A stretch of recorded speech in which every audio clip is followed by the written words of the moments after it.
নমস্কাৰ,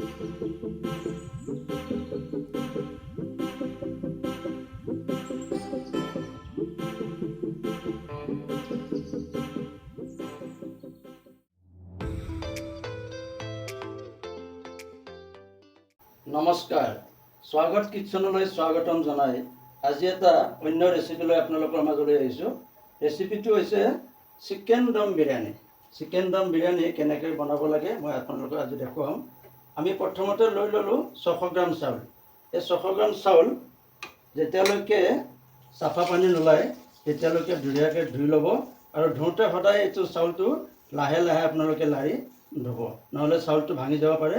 আৰু এতিয়া মই আধা ঘণ্টাৰ কাৰণে এইটো ৰাখি দিম। চাউলটো আধা ঘণ্টা যিহেতু লাগিব কোমল হ'বলৈ, আৰু এই টাইমত মই এতিয়া পিঁয়াজটো কাটি ল'ম। পিঁয়াজটো কেনেকৈ কাটিব লাগিব আপোনালোকে চাব। মই 6টা পিঁয়াজ ল'লোঁ মিডিয়াম চাইজৰ। পিঁয়াজটো এনেকৈ প্ৰথমতে দুফাল কৰি ল'ব। দুফাল কৰি লৈ এনেকৈ স্লাইচ কৰি কাটিব। এই স্লাইচটো কিন্তু সমান হ'ব লাগিব, চব গোটেইবিলাক স্লাইচ একদম সমান হ'ব লাগিব, নহ'লে এই পিঁয়াজটো যেতিয়া ফ্ৰাই কৰিব তেতিয়া কিছুমান ফ্ৰাই বেছিকৈ হ'ব, কিছুমান কমকৈ হ'ব। এইকাৰণে এইটো একদম সমানকৈ এনেকৈ স্লাইচটো সমানকৈ কাটি ল'ব। এনেকৈ মই এতিয়া বাকী গোটেই পিঁয়াজখিনি কাটি ল'ম। এয়া চাওক, মোৰ গোটেই পিঁয়াজবোৰ কাটা হৈ গ'ল। এতিয়া মই পিঁয়াজখিনি কটাৰ পিছত এনেকৈ পিঁয়াজটো ভাঙি ল'ব লাগিব। ভাঙি লৈ এতিয়া মই গেছটো জ্বলাই এটা কেৰাহী উঠাই দিলোঁ। কেৰাহী উঠাই দি মই ইয়াতে দি দিম এতিয়া তেল। এতিয়া মোৰ তেল পূৰা গৰম হৈ গৈছে। মনত ৰাখিব আপোনালোকে প্ৰথমতে ফ্ৰাই কৰোঁতে তেলটো ফুল ফ্লেমত ৰাখিব। এতিয়া মই পিঁয়াজ দি দিলোঁ।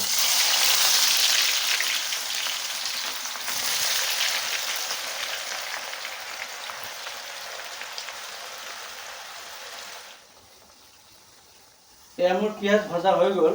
আপোনালোকে চাব, বহুত বেছি ৰঙচুৱা হ'ব নিদিব। বেছি ৰঙচুৱা হ'লে কিন্তু তেলৰ পৰা উঠোৱাৰ পিছতো আৰু অলপ বেছি কাঢ়া হৈ যাব। বেছি কাঢ়া হ'লে টেষ্টটো ভাল নহ'ব। আৰু এতিয়া মই এইটো উঠাই ল'লোঁ এখন টিচু পেপাৰত। টিচু পেপাৰ উঠালে তেলটো টানি ল'ব। এতিয়া মই এইখিনি পিঁয়াজো আগৰ দৰে ৰঙচুৱাভাৱে ফ্ৰাই কৰি ল'ম। এয়া আমাৰ গোটেই পিঁয়াজখিনি ফ্ৰাই হৈ গ'ল। চাওক কি ধুনীয়া একদম ক্ৰিস্পি হৈছে। চিকেন মই লৈছোঁ 700 গ্ৰাম। ধুনীয়াকৈ ধুই এটা চালনীত মই পানীখিনি ধুনীয়াকৈ যাব দিছিলোঁ। এতিয়া মোৰ গোটেই পানীখিনি গুচি গৈছে। এতিয়া মই এটা পাত্ৰত এই চিকেনখিনি লৈ ল'লোঁ। এতিয়া মই এইখিনি মেৰিনেট কৰি ল'ম। নিমখ মই আন্দাজমতে প্ৰায় আধা চামুচ দি দিলোঁ। লেবু ৰস দিলোঁ 1 চামুচ। আদা নহৰু পেষ্ট 2 চামুচ। 1 চামুচ হালধি। 1 চামুচ দিলোঁ মই জিৰা গুড়ি। 2 চামুচ ধনিয়া গুড়ি। 2 চামুচ কাশ্মীৰী জলকীয়াৰ গুড়া। 1 চামুচ দিম গৰম মছলা, আৰু 1 চামুচ দিলোঁ মই বিৰিয়ানী মছলা। ইয়াতে ফ্ৰেছ জলকীয়া অলপ দি দিলোঁ। পদিনা ধনিয়াৰ পাতটো আপোনালোকে বহুত মিহিকৈ নাকাটিব, অলপ ডাঙৰ ডাঙৰকৈ কাটি পদিনা ধনিয়া অলপ মিলাই দিব। এতিয়া মই এইখিনি গোটেই ধুনীয়াকৈ মেৰিনেট কৰি ল'ম। এতিয়া মই মিলাম ইয়াতে দৈ। দৈ মই 150 গ্ৰামমান লৈছোঁ। এইটো আপোনালোকে টেঙা দৈ ল'ব। এতিয়া দৈ দি মই ধুনীয়াকৈ এইটো মেৰিনেট কৰি ল'ম। এতিয়া মই ইয়াতে মিলাম ভাজি ৰখা পিঁয়াজৰ 50% পিঁয়াজ, ফ্ৰাই পিঁয়াজটো মই মিলাই ধুনীয়াকৈ মিলাই ল'ম। এতিয়া মই ইয়াতে পিঁয়াজ ফ্ৰাই কৰা তেলটো 2 চামুচ ওপৰৰ পৰা দি দিম। 2 চামুচ দি দিলোঁ। দি অকণমান লৰাই এইটো 1 ঘণ্টাৰ কাৰণে এতিয়া মই মেৰিনেট হ'বৰ কাৰণে থৈ দিম। মই এইটো এখন ঢাকোন মাৰি ৰাখি দিম। এয়া মোৰ আধা ঘণ্টা হৈ গ'ল চাউলখিনি তিয়াই থোৱা। এতিয়া মই চাউলখিনি সিজাই ল'ম। এটা মই বাচনত আগতে পানী গৰম কৰি লৈছোঁ। পানীটো পূৰা উতলিব দিব। পানীটো উতলাৰ পিছত ইয়াতে দিব, ইয়াতে 2টা তেজপাত, দালচেনি 2 টুকুৰা, লং কেইটামান, আৰু ইলাচি 4-5টামান। আৰু দিলোঁ মই প্ৰায় 2 চামুচ নিমখ। নিমখ অলপ বেছিকৈ দিব লাগিব, কাৰণ আমি চাউলটো যেতিয়া পানীৰ পৰা উঠাই ল'ম নিমখটো তাতে থাকি যাব, সেইকাৰণে নিমখটো অলপ ইয়াতে বেছিকৈ দিব। এতিয়া মই চাউলটো বহাই দিলোঁ। এতিয়া গেছৰ ফ্লেমটো আপোনালোকে কমাই ল'ব, নহ'লে চাউলটো ভাঙি যাব। আৰু এনেকৈ ফ্লেমটো কমাই প্ৰায় 8 মিনিটমান সময় ইয়াক ৰান্ধি থাকিব লাগিব। আৰু এইটো মই চাউলখিনি মাত্ৰ 70% কুক কৰি ল'ম। এতিয়া মোৰ চাউলখিনি এই চাওক 70% কুক হৈ গ'ল। এতিয়া মই এখন চেকনিৰে এই চাউলখিনি উলিয়াই ল'ম। এই চাওক, এয়া মোৰ চাউলখিনি গোটেই উলিওৱা হৈ গ'ল। এতিয়া আপোনালোকে ইয়াতে তেজপাত আৰু ডালচেনি লং এইখিনি আঁতৰাই ল'ব। এতিয়া মোৰ 1 ঘণ্টা হৈ গ'ল চিকেন মেৰিনেটৰ। ইয়াতে ঘি দিলোঁ প্ৰায় 2 চামুচ। এতিয়া মোৰ ঘি গৰম হৈ গ'ল। এতিয়া মই এই মেৰিনেট চিকেনটো ইয়াতে ফ্ৰাই কৰি লওঁ।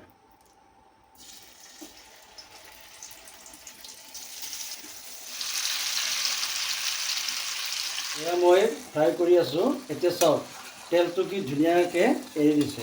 এতিয়া মই অলপ আলু কাটি লৈছিলোঁ, আলুখিনি মই এতিয়া ইয়াতে মিলাই দিম। চিকেন বিৰিয়ানীত আলু দিলে আলুটো খাব খুব সুন্দৰ টেষ্টি হয়। এয়া চাওক মোৰ চিকেনটো প্ৰায় 70% কুক হৈ গ'ল।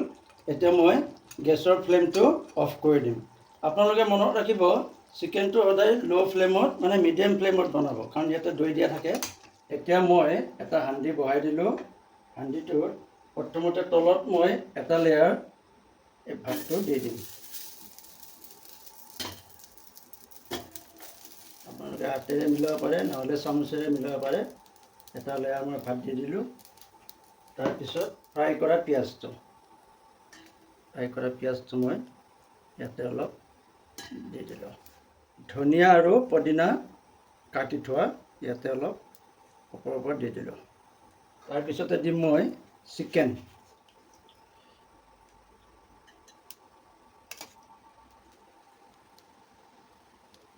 ইয়াতে মই অকণমান দিম কেশৰ আৰু গোলাপ জল মিলোৱা আছে।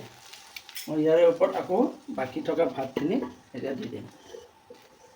ইয়াতে দিম মই পিঁয়াজ ফ্ৰাই আৰু দিম বাকী থকা চিকেনখিনি।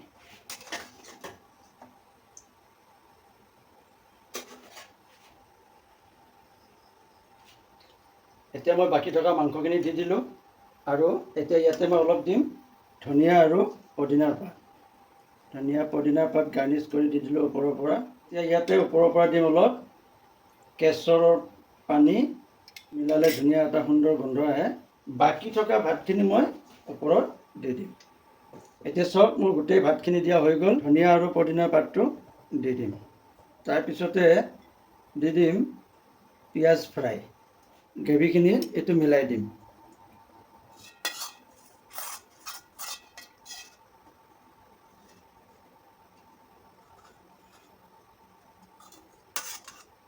এতিয়া মোৰ হৈ গ'ল গোটেইখিনি। এতিয়া মই ফইল পেপাৰেৰে এইটো ধুনীয়াকৈ ঢাকি দিম।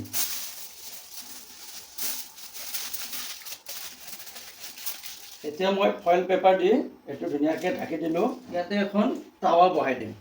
টাৱা বহাই মই এতিয়া বিৰিয়ানীৰ হাণ্ডিটো ইয়াৰ ওপৰত ৰাখি দিম। ওপৰত ৰাখি ওপৰৰ পৰা এতিয়া অলপ প্ৰেছাৰৰ কাৰণে মই পানী দি এটা অন্য গামলা এটা বহাই দিলোঁ। এনেকৈ মই 10 মিনিট ৰাখিব লাগিব।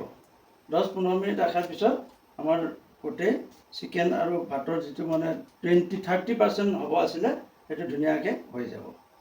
এয়া চাওক মোৰ চিকেন বিৰিয়ানী হৈ গ'ল, ৰেডি হৈ গ'ল।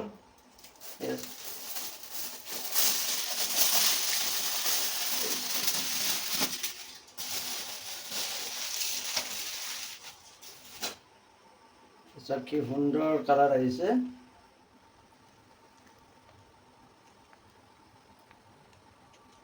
এয়া আমাৰ চিকেন দম বিৰিয়ানী ৰেডি হৈ গ'ল। আশা কৰোঁ আপোনালোকে আমাৰ চিকেন দম বিৰিয়ানীৰ ৰেচিপিটো ভাল পালে। আপোনালোকে এবাৰ বনাই খাই চাব আৰু চেনেলটো এবাৰ ছাবস্ক্ৰাইব আৰু লাইক কৰি দিব। ধন্যবাদ।